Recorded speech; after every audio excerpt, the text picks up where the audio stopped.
Today we are going to see about the types of single phase induction motors. Already we have seen the construction and working principles of single phase induction motor. Today we will see about the types.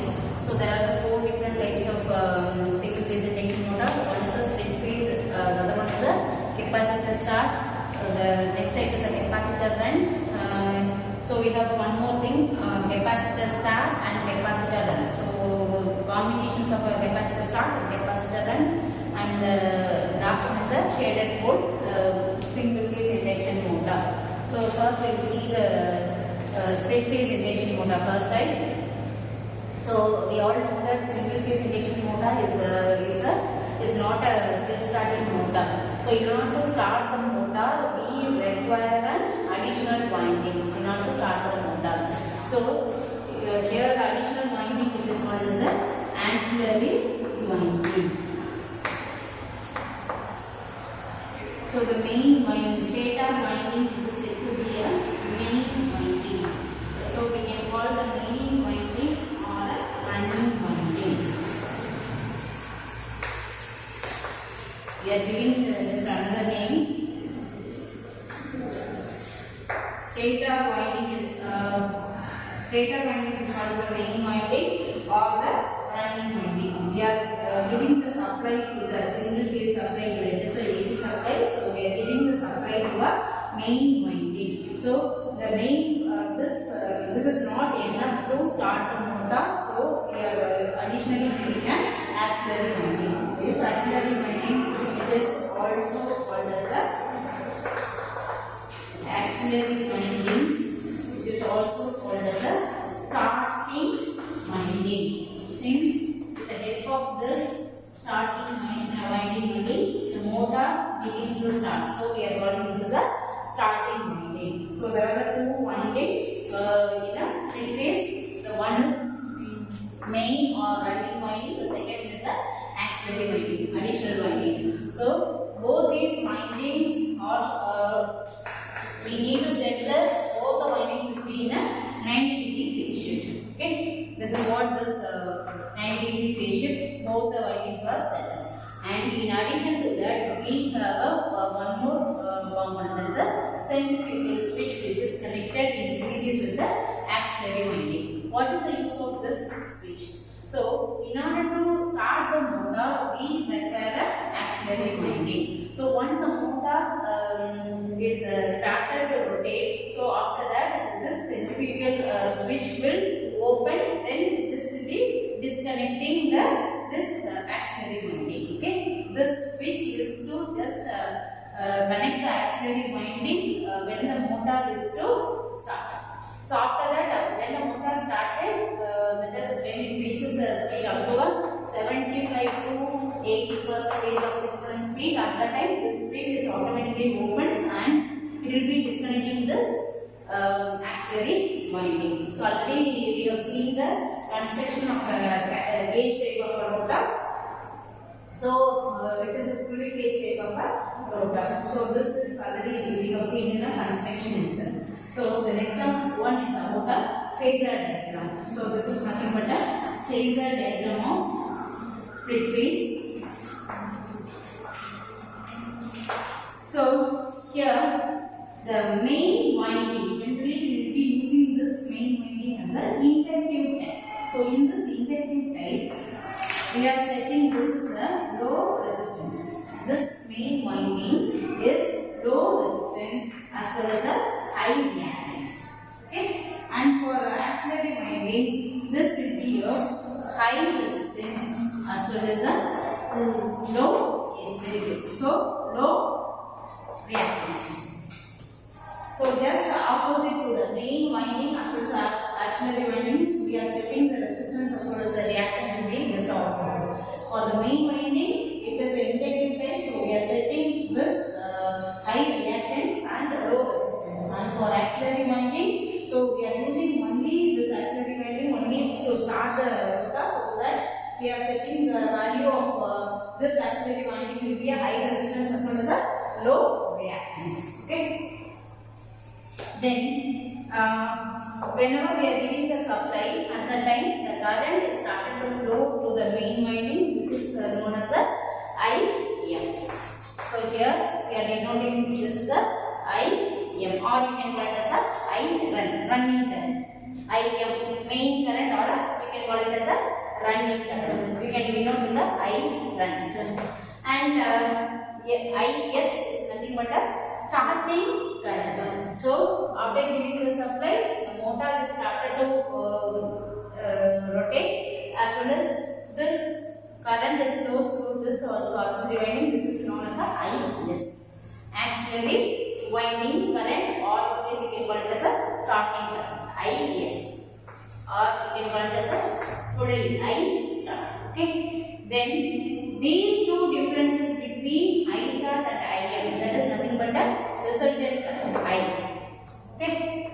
This resultant current. So here we are using the main winding as an inductive type. So the current which lags the voltage, supply voltage, V is nothing but a supply voltage. So we are taking this main winding as an inductive type. So the resultant current which is lagging the supply voltage. Okay. Yes. So we have seen that theta R and theta S. So this will be somewhat phase angle differences between the starting winding as well as the main winding when compared to the supply voltage. So due to the phase differences of this, we are obtaining the resultant current. So the resultant current which makes the rotor to start to rotate. Okay, and here this is nothing but the torque speed characteristics of single phase. Okay, torque speed characteristics of a straight phase, or you can call it as a resistive type. Okay, so here in exercise we are taking the speed characteristics. Speed, normally here we are taking the as a rotation per minute, and in y-axis we are taking it as a torque. In y-axis we are taking it as a torque, and this is nothing but in both main as well as ancillary winding due to the closing of centrifugal force. So at the starting, main and axillary winding, due to the main and axillary winding, the motor is started. So when it reaches the 75% of synchronous speed, at that speed, what will happen? The switch will be switch will be automatically disconnected, the axillary winding. So only the main winding will present. So due to the main winding, the next after reaching the 75 to 80%, motor will contain only the main windings. Okay. Yes. This is what is given here. So it is a torque versus a speed characteristics. So here the shaded portion is nothing but a centrifugal switch. And some of the applications of split phase, what are the different set of applications? We will be using this in a fans, blowers. So this is a main thing, as well as we can use this in a pump, centrifuge, pump. So these are some of the applications of split phase induction motor. The next one is about the capacitor start induction motor. So what is the meaning of a capacitor start? The connections, everything will be the same only. Here we have a difference. So the second type is a capacitor start induction motor, single phase induction motor. So in this case, we will be using, in addition to this winding, we have a capacitor. So the capacitor which is in series with the auxiliary winding. The capacitor which is set as a series with the auxiliary winding. Here we are not using any resistive type, so we have to So already we have studied that RLC characteristics. So the capacitor, the current flows through the capacitor is always leads the voltage. So here you have to draw the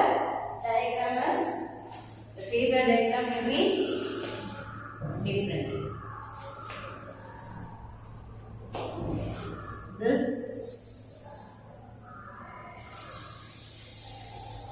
For the capacitor start, this is I starting current. Here IST, which represents that the current flows through the auxiliary winding. IM or I run represents the current flows through the main winding or running winding. Yes. So similarly here also we have a phase difference between these two currents, which is known as the resultant current, that is I. So here we are connecting a capacitor along with the auxiliary winding. So the capacitor, the current goes through the capacitor, which always leads the voltage. So in the phasor diagram we are making a changes. So theta R and then theta S, this is, and then the difference between these all these phase angles, which is shown as a alpha. Okay, this is a alpha. So the differences between this auxiliary winding as well as a main winding, the phase differences between these two, which is shown as a alpha, is always almost equal to 90 degree.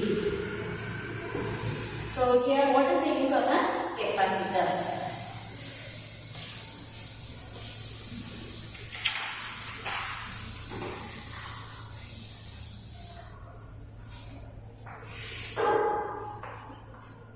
So again we are using a centrifugal switch. So in order to connect the auxiliary winding along with the main winding, whenever we are giving the supply. So at that time the magnetic field which is generated. So this magnetic field which generates a current flow through this, and then this current is I start and IM, and the difference between is I. So this resultant current which makes the rotor to rotate. Okay.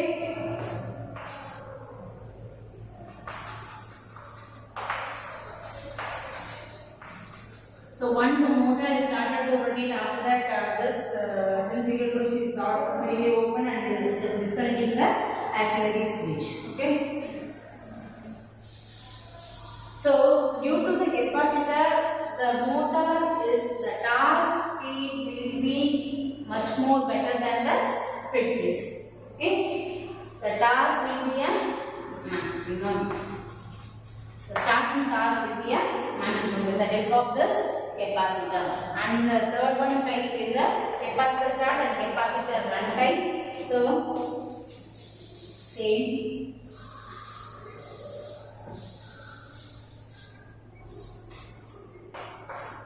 Either we can use it as a single type. Yes, single capacitor, or we can use it as a parallel of two capacitors, which is in series with the switch.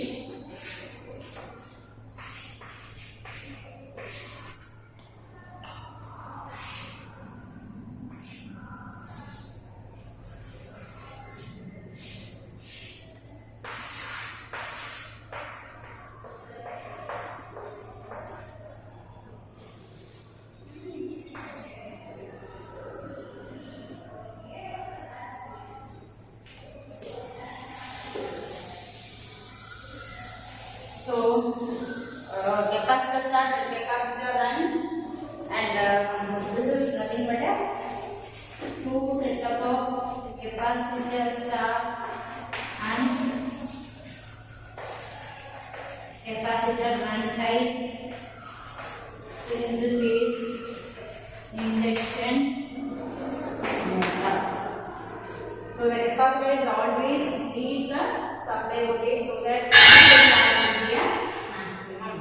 And the shaded pole is nothing but in along with the stator pole, some of the portions will be shaded. It consists of some amount of copper wire, so which is connected along with the windings of this.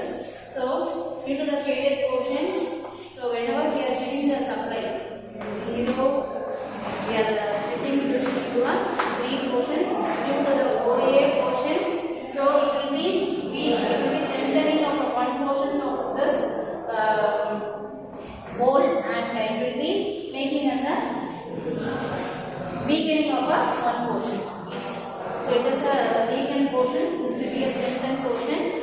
due to the AB time, so at the time it makes both the poles will be a equal uniform, and the BC portions at the time it will be opposite. Since the current will be obviously it opposes the magnetic flux, so that only it will be doing this type of a strengthening and weakening, so that the motor will automatically rotate. So these are the 4 different types of single phase induction motor.